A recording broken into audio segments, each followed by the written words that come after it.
बिस्मिल्लाहिर्रहमानिर्रहीम। मैं मुश्ताक आफ्ताब, आप यूट्यूब और फेसबुक पेज पे देखते हो। हकीकत ये है बाबा लोगों, हमें ये समझ में नहीं आ रहा है कि बालक क्या होता है, इसका नज़रिया और इसका क्राइटेरिया क्या है।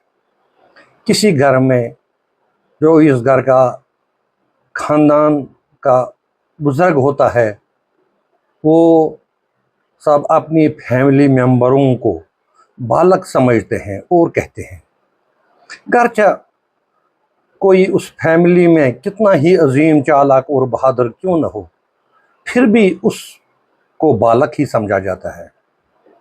चोरों का बड़ा गिरवाह दूसरे चोरों को बालक कहते हैं और समझते हैं। एक डाकू दूसरे डाकू को बालक कहते हैं और समझते हैं। अल्लाह मियाँ की कसम, आगे पीछे दाएं बाएं ऊपर नीचे अब हमें बालक ही बालक नजर आते हैं। महंगाई करने वाला, महंगा बेचने वाला, दूसरे बेचने वाले और ग्राहक को बालक समझते हैं। हकीम, डॉक्टर साहिबान छोटे हकीमों और बड़े डॉक्टर दूसरे छोटे डॉक्टरों को बालक समझते हैं। बड़ा ऑफिसर छोटे ऑफिसर को बालक समझते हैं और छोटा ऑफिसर छोटे मुलाजिमों को बालकें समझता है। ये जो नाम ही बालक है, इसमें मेरे ख्याल में एक बहुत गहरा राज पोशीदा है। वो दूसरी बात है कि ये बालक लफ्ज़ कब और किसको कहा था। सदाकत का ज़माना था, लेकिन जो जो आदमी ने तरक्की के मंजिल तय किए, इस नाम बालक को दिल आईना से तब्दील करके दूसरे बालक का नाम जो पोशीदा है रखा गया है। जी, अल्लाह मियाँ की कसम, ये बालक आजकल हर घर में, हर दरबार में, हर महफिल में पाया जाता है। कभी ये महंगाई करता है, कभी रिश्वत लेता है, कभी अवामी खजाना को दो हाथों से लूटता है, कभी फहाशी उरियानी करता है, कभी कत्ल गारत करता है, कभी बेइंसाफ़ी करता है।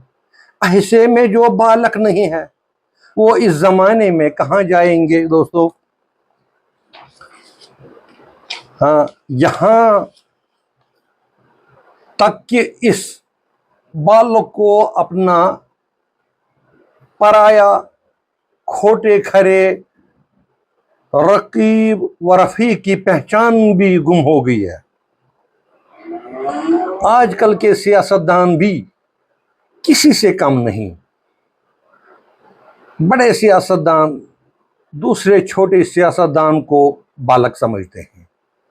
अगर ऐसा ना होता तो अपने गोरे गोरे भांके छोरे उमर अब्दुल्ला साहब पीडीपी को हादसाती पार्टी न कहते।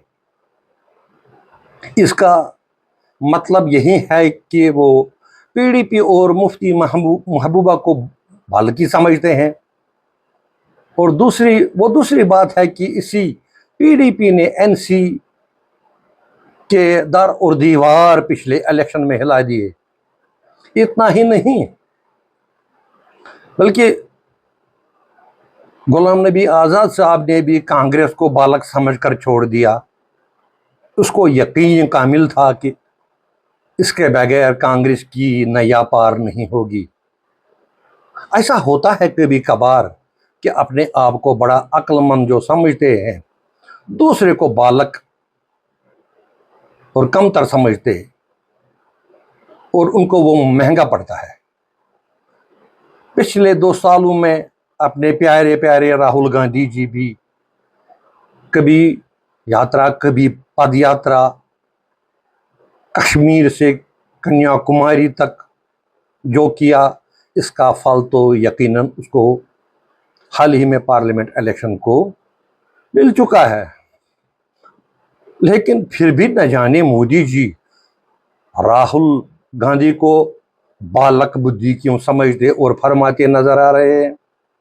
आखिर राहुल जी को वो कौन सा काम है जिससे मोदी जी को बालक बुद्धि न समझे। वैसे भी मोदी जी को नीतीश कुमार और चंद्रबाबू नायडू दोनों को इशारों में ही सही बालक बुद्धि कहना चाहिए, क्योंकि इन दोनों को मोदी जी ने डंडे पर सांप पार करवाया। क्यों नहीं उनको बालक बुद्धि कहा जाता है? यह भी मुमकिन है कि इंडिया गठबंधन मोदी जी को ही बालक बुद्धि समझते होंगे। अभी वो ऐसा कहने से बाज ही है, लेकिन वक्त आने पर वो भी बीजेपी और मोदी जी को ऐसा ही सरप्राइज खिताब दे सकेंगे कि वो भी उस वक्त मोदी जी को बालक बुद्धि फरमाएंगे। अब यहाँ ये बात समझ में आ गई कि इस दुनिया में सब बालक बुद्धि ही है, लेकिन जो तबका बालक बुद्धि नहीं है वो इस जमाने में कहाँ जाएंगे, किसे अपनी फरियाद करेंगे, किसे अपनी रोइदाद सुनाएंगे? उनका तो खुदा ही हाफिज है। अब सोचना यह है, इस जमाने में अगर कोई बालक बुद्धि जो तबका नहीं है, अगर कोई तबका बालक बुद्धि नहीं है, तो वो कौन सा तबका है? यकीन मानिए, जो तबका बालक बुद्धि नहीं है उन्हीं को फकीर कहते हैं, उन्हीं को खुदा दोस्त कहते हैं। मुझे इजाजत दीजिए। खुदा हाफिज।